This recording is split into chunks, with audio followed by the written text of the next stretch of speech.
Hello, welcome back to the channel. Today, we're going to dive right into how to set up a project charter in Zoho Project. This is your full 2025 guide, so let's get started.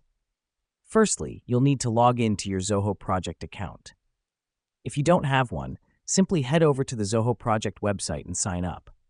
It's important to have your own account to create and manage your project charter effectively. Now that we've done that, navigate to the Projects tab and select New Project. Here's where the magic begins.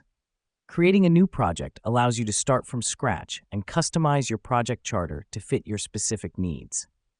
Next up, you'll be asked to enter details of the project. This includes the project name, start and end dates, and description. The reason we do this is to ensure that everyone involved in the project has a clear understanding of what it is about and the timeline it follows. After entering the details, click on Create.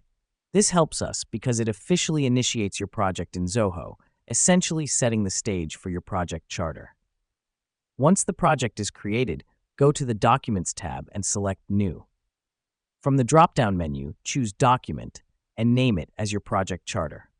This is where you'll be drafting your project charter. Now you'll need to fill in the charter. Start with a brief summary of the project. Include the project's objectives, stakeholders, risks, and deliverables. Let me explain why this matters. A well-detailed charter serves as a contract between the project sponsor, key stakeholders, and the project team.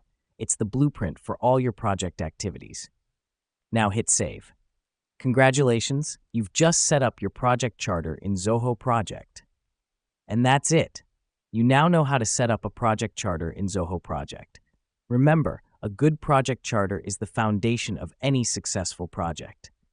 Thanks for tuning in and see you in our next tutorial.